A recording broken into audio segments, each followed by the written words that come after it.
Olá, que a paz esteja no seu coração. Sou eu, o Padre Roger Araújo, com você no nosso programa A Bíblia no Meu Dia a Dia. É uma graça de Deus, meus irmãos, nos reunirmos em torno da sua palavra, porque somente o Senhor tem palavras de vida eterna. E a sua palavra é que alimenta o nosso coração, alimenta a nossa alma, a sua palavra é que dá sentido e luz à nossa vida. É por isso que nos voltamos para a palavra do Senhor, para nos alimentarmos dele e para que ele alimente toda a nossa vida, todo o nosso ser. Senhor, eis-nos aqui, Senhor. Nós somos teus servos e queremos realmente te servir. Servir a tua palavra, nós queremos colocar em prática a tua palavra. Ensina-nos, Senhor, a viver a tua palavra. Ensina-nos, Senhor, a colocarmos em prática a tua palavra e nos liberta de toda confusão mental, sentimental, espiritual, para que tenhamos foco na tua palavra, para que a tua palavra emane como luz, Senhor, para nos dar direção, nos libertar de toda perturbação e trazer paz ao nosso coração. Eis-nos aqui, Senhor, ensina-nos a fazer e viver a tua vontade.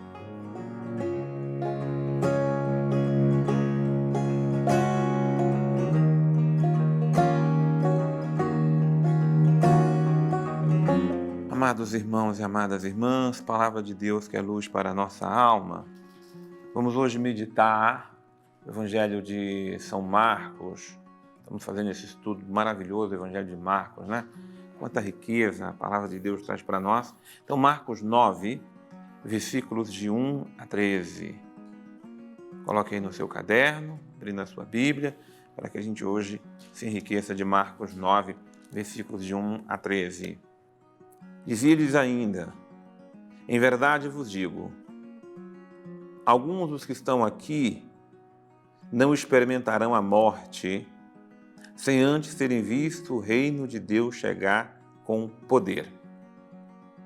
A gente já começa com uma verdade. Nós já começamos aqui com um princípio e uma promessa, na verdade, né? Eu vou até pegar esse versículo 9, versículo 1, uma grande promessa. Alguns dos que estão aqui não experimentarão a morte sem antes terem visto o reino de Deus chegar com poder. Primeiro, essa promessa é aos próprios discípulos. Eles não morrerão sem verem o reino de Deus chegar com poder. E o reino de Deus chegou com o poder da ressurreição. Essa foi a maior manifestação do Senhor, é ela que é todo o sentido da nossa fé, e eu até digo que nós não podemos morrer sem experimentar, sem ver o poder de Deus. E o poder de Deus agindo no meio de nós, com Cristo vivo e ressuscitado. Os discípulos viram, contemplaram. Nós precisamos contemplar o Cristo ressuscitado que está no meio de nós. Temos a graça, meus irmãos, de comungar do seu corpo e do seu sangue. É o Cristo vivo e o Cristo ressuscitado. Mas pode ser que a gente passe a vida sem abrir os olhos da fé para enxergar esse milagre, que há de se tornar pleno com a vinda gloriosa do reino de Deus no fim dos tempos. Nós contemplamos agora, no tempo presente, o reino de Deus que chegou, o reino de Deus que está manifesto, o reino de Deus que age em nós pelo Cristo vivo e ressuscitado.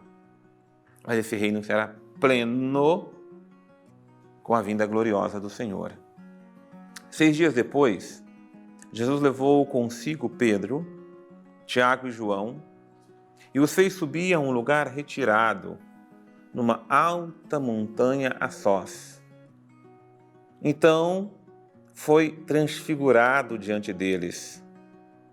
Suas vestes tornaram-se resplandecentes, tão brancas como nenhuma lavadeira na terra poderia branqueá-las.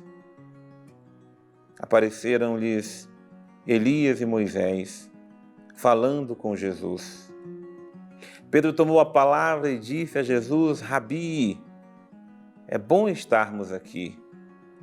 Façamos 3 tendas, uma para ti, uma para Moisés e outra para Elias. Eu queria pegar essa mensagem aqui de Pedro, versículo 5, Mestre, é bom estarmos aqui. Vamos fazer 3 tendas para ti, para Moisés, para Elias. Vamos ficar aqui. Porque é bom estar na presença de Jesus. É bom estar na companhia de Jesus. É bom contemplar a glória de Jesus. Pedro ainda não havia contemplado. Estava parado ali apenas no Jesus humano, ainda que ele já desse pistas de entender que ele era o Messias. Mas aquele Messias que o próprio Cristo disse que ia de sofrer, padecer, ele está agora antecipando para que os próprios discípulos, os 3 chamados, pudessem contemplar. Sabe, em meio às penúrias do tempo presente, em meio à caminhada nossa aqui na Terra, nós passamos pelas agonias todas da vida, mas nós não podemos deixar de contemplar o Cristo glorioso, o Cristo que se manifesta a nós quando saímos para estar sós com Ele. Então essa é a graça que Ele ensina primeiro aos seus discípulos. É preciso sair, é preciso subir. Subir quer dizer ir ao encontro de Deus, para estar sós com Deus. Essa é a graça da oração, do recolhimento. Nos recolhemos para contemplar a glória de Deus no meio de nós. Mas, na verdade, Pedro não sabia o que falava. Eles, na verdade, não sabiam, não Pedro, mas eles não sabiam o que falar. Eles estavam, na verdade, tomados de medo. Olha que 2 sentimentos mistos aqui, a alegria da contemplação e o medo do que estão vendo, o medo do sobrenatural. Às vezes o sobrenatural é tão distante de nós que nós temos medo até de Deus. Nós temos medo das manifestações amorosas, das teofanias de Deus. Mas do céu desceu uma voz que os cobriu com sua sombra. E da nuvem saiu uma voz: Este é meu filho amado, escutai-o. Aqui tem uma ordem do Pai para nós. A ordem, primeiro, ele está afirmando: Jesus é seu filho amado. Precisamos escutá-lo. Na oração, a grande graça que nós buscamos é a graça da escuta. É preciso escutar Jesus. É preciso deixar que Ele fale. É preciso que nossos ouvidos se abram. E de repente, olhando ao redor, não viram mais ninguém a não ser Jesus com eles. Que beleza! Tiveram a graça de ver, a visão do sobrenatural, espiritual, purificação do olhar. Tiveram a graça de escutar, a purificação do ouvido, dos sentidos do interior, o dom da escuta. E tiveram a graça de sentirem, de estarem na presença. A oração, meus irmãos, é a purificação dos nossos sentidos. É onde nos compenetramos para estarmos em Deus e Deus está em nós. Mas ao descerem da montanha, Jesus ordenou-lhes que não contasse a ninguém o que tinha visto, até quando o Filho do Homem ressuscitasse dentre os mortos. Porque senão seria apenas uma visão, que não estaria no seu significado, não. O significado é aquilo que vocês estão vendo se torna pleno com a minha ressurreição. Então eles guardaram para si o que foi dito, mas discutiam sobre o significado do ressuscitar dos mortos. Perguntaram a Jesus: por que os escribas dizem que primeiro deve vir Elias? Ele respondeu: de certo, primeiro vem Elias e restaura todas as coisas. Como então está escrito que o Filho do Homem deve sofrer muito e ser desprezado? Ora, eu vos digo, Elias já veio, fizeram com ele tudo o que queriam, conforme está escrito ao seu respeito. O espírito de Elias veio na pessoa de João Batista. Eu digo o espírito de Elias, a profecia de Elias, não é que Elias reencarnou em João Batista, não. Elias é Elias, João Batista é João Batista, como Moisés é Moisés, e nós vimos aqui. Mas quando Elias veio, Elias foi rejeitado lá, e quando João Batista veio, com o espírito de Elias, foi decapitado, foi rejeitado, mas ele fez a sua obra. Assim como Elias anunciou a penitência, assim como Elias anunciou a conversão para Israel, João Batista veio e fez a mesma coisa. E você sabe o final que teve João. Então, do mesmo modo, os homens hão de fazer também com ele, Jesus, o Filho do Homem. Ele também será desprezado. Muito bem, meus irmãos, vamos trazer conosco aqui o nosso querido Padre Antônio Xavier. Hoje nós estamos estudando um texto importantíssimo que nós encontramos, inclusive, na própria liturgia da Igreja, 2 vezes ao menos durante o ano.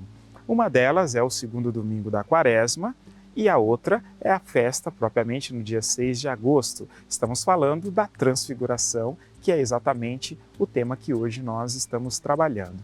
Bem, o Padre Roger já trabalhou com vocês de uma maneira muito alinhada, as implicações próprias ali da Transfiguração, então eu quero me deter às transfigurações como são lembradas na Igreja Antiga.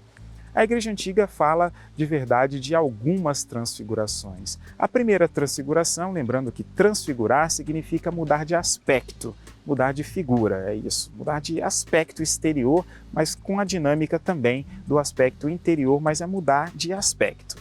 A primeira transfiguração de Jesus, essas todas foram reunidas por causa dos padres da igreja, lá no Monte Tabor, na igreja construída pelos franciscanos, especificamente para celebrar essa memória.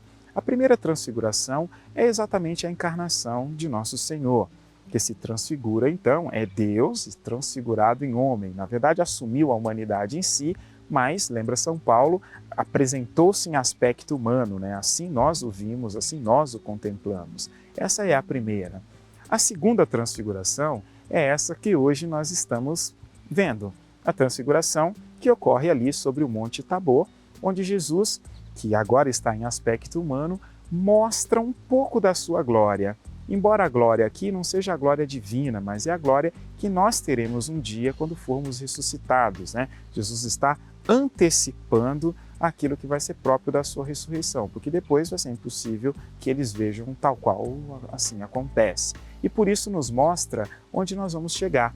Essa transfiguração desse texto é aquela que nós encontramos no livro do Apocalipse, com aquele indicativo de que os justos estavam vestidos com uma roupa branca e brilhante, ou seja, a veste do ressuscitado. Quando nós não vamos mais conviver com essas realidades difíceis desse mundo, onde faz questão de se lembrar o livro do Apocalipse, ninguém mais vai sofrer, ninguém mais vai ter perda, ninguém mais vai estar de verdade entregue à realidade do mal. E isso aqui Jesus está adiantando porque isso vai servir para animar os discípulos no momento da paixão. A outra transfiguração é exatamente a ressurreição de Jesus, onde efetivamente aquilo que foi visto agora é assim de maneira definitiva. Mas antes existe a paixão, onde ele está desfigurado, que também é uma forma de transfiguração, só que no sentido de abaixamento. Uma transfiguração para algo triste, terrível, como lembra inclusive o texto de Isaías, que totalmente desfigurado assim estava. E a última transfiguração, lembrada pelos padres da igreja, é exatamente a Eucaristia, onde também presente ali está Jesus, mas o aspecto agora é aquele aspecto de pão, aquele aspecto de vinho, como ele mesmo fez questão de instaurar, de inaugurar exatamente essa sua forma sacramental de presença. Isso é importantíssimo para a gente, porque a gente precisa ter o foco bem claro de que nós, aquilo que vivemos, um dia também será transfigurado pela graça e a glória realmente de Deus. Meu Pai, dai-nos a graça de escutar Teu Filho Jesus.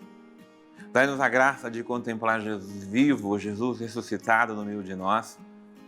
Dai-nos a graça de nos recolhermos na oração para escutar toda a direção que o Teu Filho traz ao nosso coração. Dai-nos o dom da escuta. Dai-nos o dom de sermos purificados dos nossos sentidos para contemplarmos o sobrenatural, para contemplarmos a graça, para contemplarmos a Tua presença no meio de nós. Senhor, eis-nos aqui. Ensina-nos hoje e sempre a fazer e realizar a Tua vontade. Em nome do Pai, do Filho e do Espírito Santo. Amém. Que Deus continue abençoando, conduzindo e iluminando a sua vida. Eu aguardo você no nosso próximo programa, A Bíblia no Meu Dia a Dia.